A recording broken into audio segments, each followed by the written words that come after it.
Hey, what's going on YouTube do-it-yourselfers? My name's Tom. I'm an appliance repair technician, also the owner of Trigen Appliance Repair, and my father and his father both owned and were technicians of their own companies as well, so I have some third generation know-how and wisdom.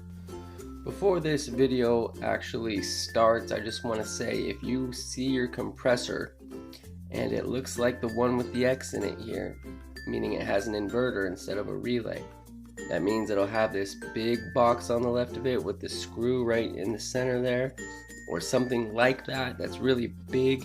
That's not a relay, that's an inverter. The one that you can kind of still see on the right that's got the smaller box, that's the relay. So make sure you know that you're going to have to get an inverter if this is the case for you and your compressor's not running and it's the configuration here. Long story short, the one with the X on it here is an inverted compressor and it never shuts off, so it never needs to start, whereas the one we're working on shuts off when the temperature is cold enough and then has to start with the relay. So here are the symptoms of a good compressor with a bad starting relay. If you hear it clicking, click click, but your compressor isn't running, first and foremost your fridge won't be doing anything. It'll be completely warm, so will the freezer, and you'll either hear the compressor humming or clicking or doing absolutely nothing, and that's not the end of the world. It's probably just the relay, and this happens after power outages, flickers, wind blowing, or just old age. And here's what you're going to need. RC0810. Here's the tools you're going to need. Phillips screwdriver, flathead screwdriver, wire strippers, 1/4-inch nut driver, and you're of course going to want to take off the kick plate and get those legs brought up so you can lower it down to the wheels and slide it out so you can get to the back panel. Usually there's about 6 1/4-inch fasteners holding the cover on. Once you get that off, you will reveal the compressor. That is like a little bowling ball looking pump that sits in the back of the fridge. The relay may have a cover over it, a little gray cover. It may not, but once you get to it, you want to pop off the little retainer clip that's holding it on and then pry it off the 3 prongs. Those are of course your run, common, and start prongs that sit off the side of the compressor that the relay fastens to. So I just popped it off. What you're going to want to do is remove it completely, and you're going to basically cut that plug off, and you are going to strip these wires, and that is what we are going to hook our new relay to, or our hard start relay. Again, this isn't going to be the replacement relay like the one that came with it, because this relay we're putting on it is much better, and it also takes about 5 minutes between starts, so it doesn't keep trying to start. If you get a flicker or something and burn itself out, maybe you don't understand that. Oh well. So anyway, back to the subject. Here I am cutting the plug off, and you may not have the exact same wire configuration. You may have to look into that. Maybe there's a YouTube video for your specific model, but you are going to have some variation of this, and you are going to have 2 wires that you're going to need to splice to hook up to the relay. I am just finishing up stripping the second wire here.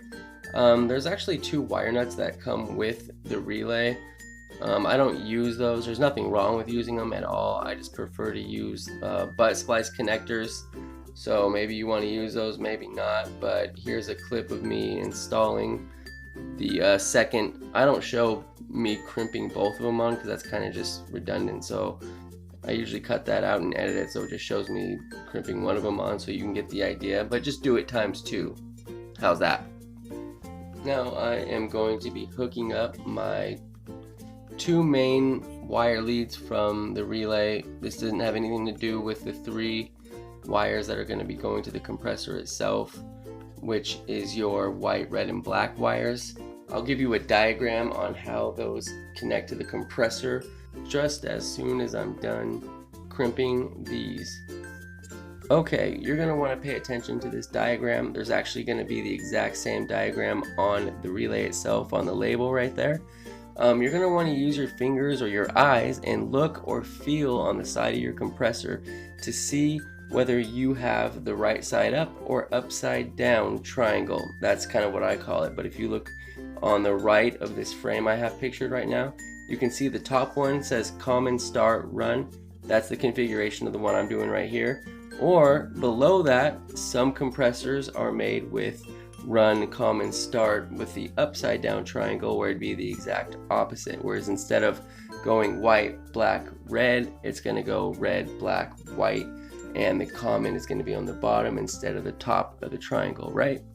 Okay, so once you figure that out, you are going to take your white, black, and red wires from your relay and hook them up accordingly. And it's as simple as that. Those wires have little fittings that just slide over the pins. Once it's connected to the side of the compressor, find a good place to lay the relay down and install the cover back on. Plug it in and you should hear it take off.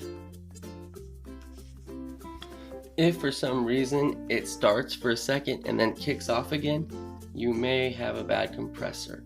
Anyway, if you found this video to be of value, feel free to leave me a donation that you believe is equal to the value. I leave my links for Venmo and PayPal in the description. At the very least, please just share it with someone that you think may benefit from it. Thanks again for watching and take care.